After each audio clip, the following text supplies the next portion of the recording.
memperkenalkan hasil kerja kami. Di sini kami memiliki 5 orang anggota secara total. Yang pertama, saya bernama Asgaf Reza Fawaz. Saya Sarah Paul Jafar. Saya Naila Natalia Putri. Saya Rita Ragina Putri. Saya Elnur Sayani. Saya Jajir. Saya Mesya Syafira. Baik, materi pertama akan dibacakan oleh Elin Nur Cahayati. Oleh Dinda. Dipersilahkan.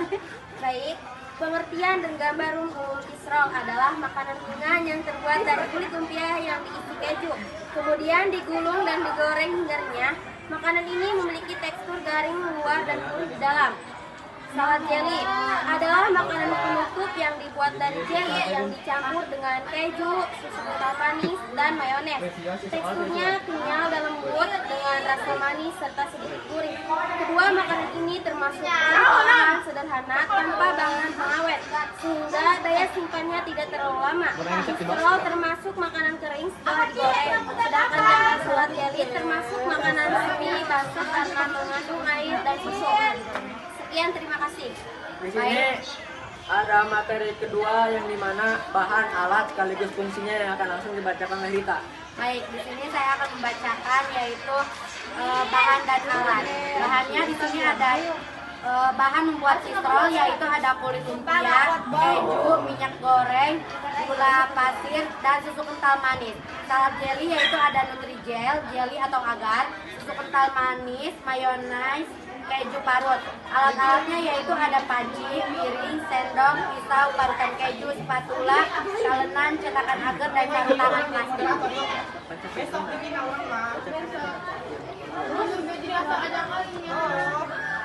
Bahan alat dan fungsinya. Bahan keju memberikan rasa gurih dan sumber protein, kulit lumpia membungkus dan memberikan tekstur renyah, minyak untuk memproses penggorengan, gula pasir pemanis pada jelly, susu kental manis memberikan rasa manis dan tekstur creamy, nutrijel membentuk tekstur kenyal, mayonnaise memberi rasa gurih dan sedikit asam. Alat panci, piring, sendok, pisau, parutan keju, spatula, talenan, cetakan agar, dan sarung tangan plastik. Penggunaan sarung tangan penting untuk menjaga kebersihan agar makanan tidak terkontaminasi bakteri dari tangan. Sekian dari saya, terima kasih. Di sini ada materi ketiga yaitu ketahanan terhadap patogen yang akan dibacakan oleh Saudari Naila. Padanya dipersilahkan. Patogen adalah mikroorganisme seperti bakteri atau jamur yang dapat menyebabkan penyakit melalui makanan. Contoh yang mungkin muncul, bakteri dari tangan atau alat yang kurang bersih, jamur jika makanan disimpan terlalu lama. Pada Citrol, proses penggorengan dengan suhu tinggi dapat membunuh sebagian besar bakteri. Namun setelah dingin, makanan tetap bisa terkontaminasi jika dibiarkan terbuka terlalu lama. Pada salad jelly, karena mengandung susu dan mayones, makanan ini lebih mudah rusak. Oleh karena itu, harus disimpan di lemari pendingin dan sebaiknya dikonsumsi dalam 1-2 hari. Terima kasih. Di materi keempat yaitu kelebihan produk yang akan dibacakan oleh Saudari Zahra. Padanya dipersilahkan. Baik, saya akan membacakan kelebihan produk.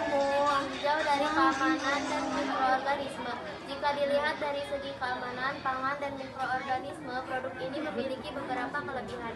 Proses penggorengan pada Cisra membantu mengurangi mikroorganisme. Suhu tinggi saat menggoreng dapat membunuh sebagian besar bakteri patogen seperti Salmonella dan Staphylococcus. Ini terdapat pada bahan atau penggunaan alat.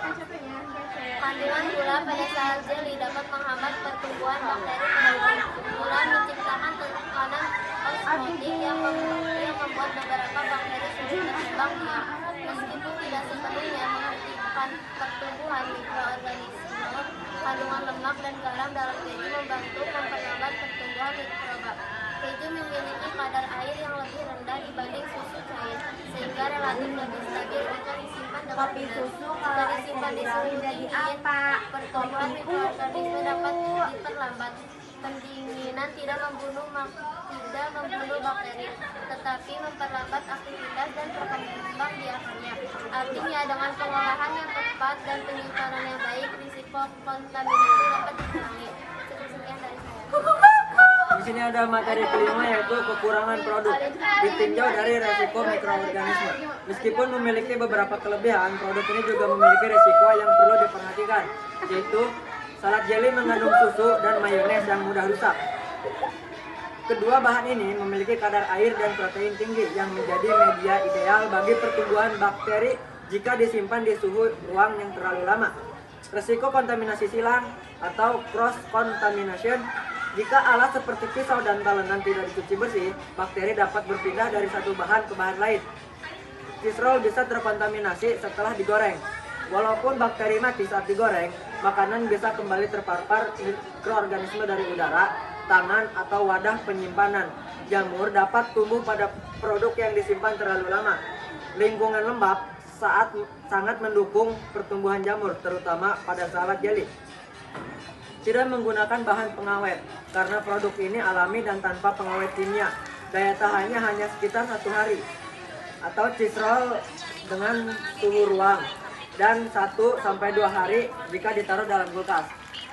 Baik, cukup sekian. Terima kasih. Wassalamualaikum warahmatullahi wabarakatuh.